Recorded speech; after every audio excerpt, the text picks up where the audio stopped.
Merci d'être venu depuis Addis Abeba jusqu'au bord du lac Léman pour nous écouter et pour vivre avec nous cette belle journée de célébration de l'Union africaine, de la création de l'Expo.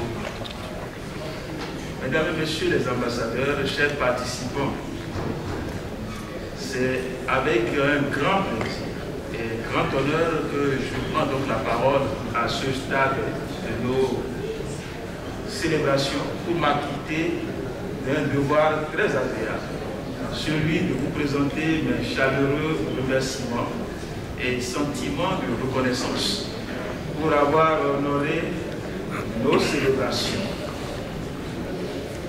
Mais avant toute expression de gratitude, je pense aux audacieux concepteurs du panafricanisme, dont le souvenir a été évoqué ici tout au long de nos débats.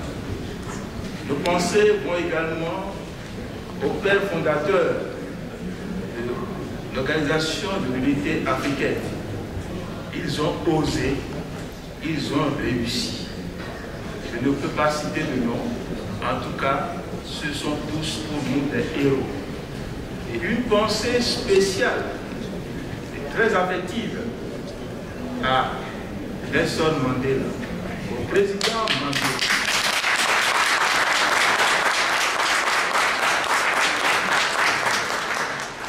Dont le courage et le sacrifice méritent toujours notre admiration. Nous le souhaitons encore de rester davantage avec nous. C'est vrai. C'est vrai, nul n'est éternel. Quand le temps arrive, on part. Mais le président Mandela, franchement, est irremplaçable dans la cité, dans le cœur de tous les Africains. Donc, Madame, chère personne, si il vous arrive de retourner en Afrique du Sud ces jours-ci, vous pouvez transmettre nos pensées affectueuses des ambassadeurs africains à Genève, à Madiba. Nous n'oublierons pas nos leaders d'aujourd'hui, nos chefs d'État. Ils ont la lourde responsabilité de tresser leur corde à la suite de celle de leurs prédécesseurs. Ce n'est pas toujours chose facile, mais ils ont le courage et la détermination de construire une Afrique qui se bat pour son développement et nous devons leur en savoir.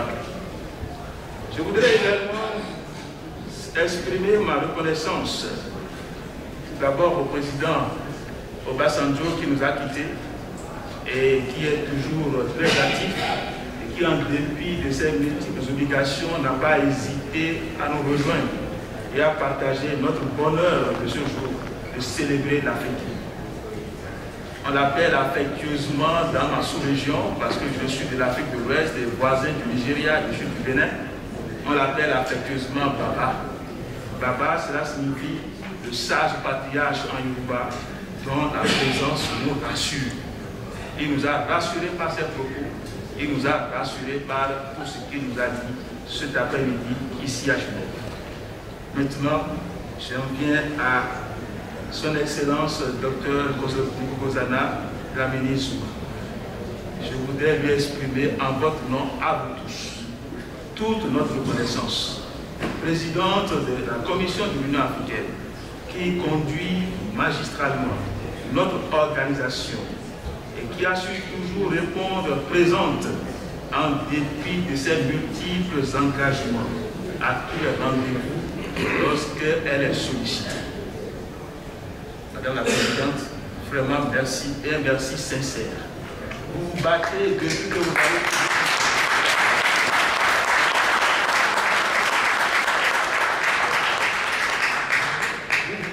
depuis que vous avez pris vos fonctions, sur tous les fronts politico-diplomatiques, sociaux, ONU-SIDA, le VIH-SIDA, éducation des filles, surtout, et qui sont celles qui sont les plus marginalisées, les femmes violées, eh bien, il n'y a pas de sujet qui vous échappe. Merci surtout pour ce dynamisme. À ce stade, je voudrais faire une prière. Que Dieu vous accorde encore la santé.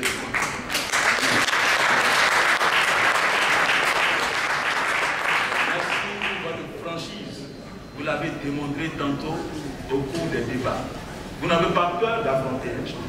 Vous n'avez pas peur de leur répondre. Vous acceptez tout et vous avez des réponses appropriées. Ça, c'est quelque chose qu'il faut cultiver. Et je crois qu'un ambassadeur a parlé de culture, qu'il faut cultiver quelque chose. Je crois que Mme Dlamini Zuma nous donne la leçon de cette culture-là. Alors, bonne chance à vous, Madame, à la tête de cette organisation. Elle marquera une étape importante de son existence. Des remerciements spéciaux, bien sûr, iront aux organisateurs, tous ceux qui nous ont permis de réaliser cette œuvre gigantesque à partir des responsables de l'Office des Nations Unies. M. Tokayev n'a pas été avec nous. Il m'avait prévenu. Il a dit qu'il avait une obligation statutaire à New York ce jour-ci. C'est pour cela qu'il n'a pas été présent. Sinon, il a été de tout cœur avec nous et il a prêté tous ses services et les a mis à notre disposition. Je demanderai donc à ses représentants ici présents de lui transmettre notre sincère gratitude. Permettez-moi, chers invités, de m'adresser également aux autorités de notre pays hôte pour leur exprimer toute notre gratitude pour le soutien qu'ils montrent à l'égard de notre organisation. Et elles auraient souhaité être présentes aujourd'hui, dans cette matinée, à la séance du matin, mais aujourd'hui c'est jour de conseil fédéral. C'est pour cette raison que les autorités ne sont pas faites représenter à un niveau le plus élevé. Permettez-moi aussi de remercier tous les panélistes de ce matin et de ce soir, de cet après-midi. Nous remercions particulièrement Mme Nabi Pillé, Bineta Diop, et puis bien sûr tous ceux qui ont parlé et bien parlé. Grand merci également à tous les chefs et premiers responsables des organisations internationales qui ne cessent au fil du temps et des occasions de montrer leur dévouement pour l'Afrique et l'engagement de leurs organisations respectives pour la cause des Africains. UNICEF, BIT, ONU-SIDA, Centre-Sud, Haut Commissariat aux droits de l'homme et bien d'autres. Aux chers membres du groupe africain, nous avons engagé quelque chose. Cela n'a pas été facile. Nous avons mis 1 an pour réaliser ce que nous réalisons aujourd'hui. Mais c'était votre soutien, votre assistance, vos réflexions, vos corrections. Lorsqu'on allait devant, vous nous arrêtiez. Attention, il faut savoir penser, il faut savoir agir. Eh bien, vos conseils ont été des plus utiles. Et merci également pour votre générosité. Merci pour vos efforts inlassables au profit de l'Afrique. Sans vous, on n'aurait certainement pas préservé l'Afrique de ses intérêts. Vous le faites constamment au cours de nos réunions dans les institutions auxquelles vous êtes représentés ici. Merci également au comité d'organisation des célébrations issu du groupe africain, avec à sa tête l'ambassadeur qui est peut-être un petit-fils de l'empereur Ménélique, mais c'est possible.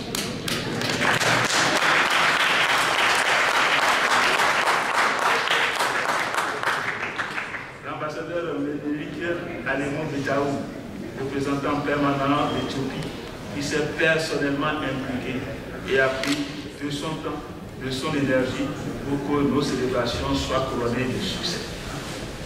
Je ne manquerai pas également de saluer très chaleureusement les membres de la société civile qui ont, une fois de plus, incontestablement montré qu'ils constituent un partenaire valeureux, très efficace, au service de toutes les causes de l'Afrique.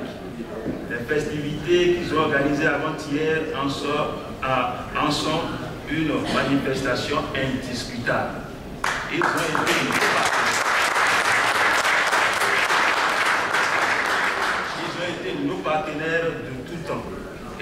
pense que cette collaboration peut exister, peut se renforcer tant que la confiance mutuelle existe entre eux et nous.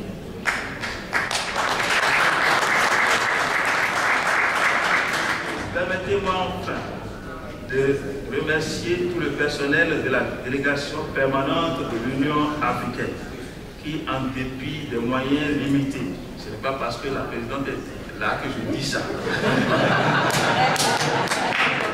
et du nombre restreint que nous sommes, eh bien, ce personnel a su se mettre à la hauteur de l'événement.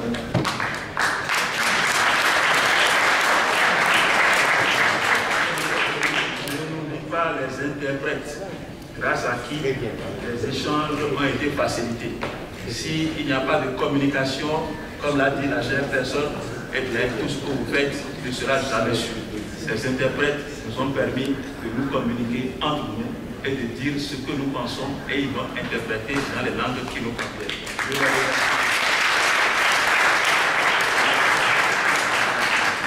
Excellences, mesdames et messieurs, tout a été dit et bien dit. Le cap est mis sur 2063, c'est-à-dire dans 50 ans.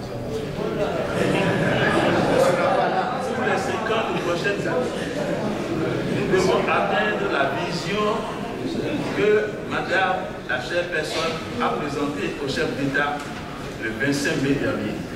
C'est une vision éclatante. Elle permettra certainement le développement de l'Afrique. Corriger ce qui n'a pas été bien fait pour permettre d'aller de l'avant. C'est-à-dire que le continent africain ne peut plus être un simple passager dans le train du développement. Le continent africain doit assurer ses fonctions de copilote dans la cabine de tête. C'est ça ce qu'elle a dit. Donc, nous devons être désormais des copilotes et non de simples consommateurs, de simples passagers. Ou à l'arrêt d'une gare, on nous dira de descendre.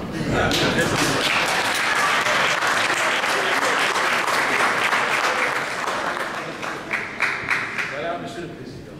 Je suis conscient que je vous ai trop retenu, mais il y a encore un autre aspect de notre journée. La journée ne s'est pas achevée. Nous avons la réception, l'excellente musique africaine qui va se manifester. Il est vrai que Angélique est là, elle ne va pas chanter, elle a dit, mais elle est là pour chanter.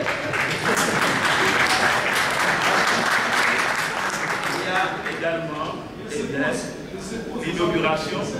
Pardon? Non, je n'ai pas fini. Je n'ai pas fini. Je n'oublie personne. Je n'oublie personne.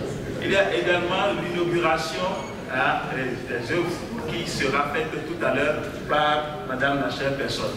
Eh bien, nous lui savons gré de se prêter encore à ce dernier exercice. Nous l'avons fatigué, mais nous savons que son dynamisme nous permet d'exagérer un peu. Je n'oublierai pas les épouses des ambassadeurs. Vous constaterez de quoi elles sont capables tout à l'heure. Parce que c'est elles qui nous invitent généreusement au plat africain, dont la diversité sera goûtée, sera appréciée par tous nos invités. Vous êtes tous cordialement les hôtes des ambassadrices du groupe africain, de l'Union africaine à Genève.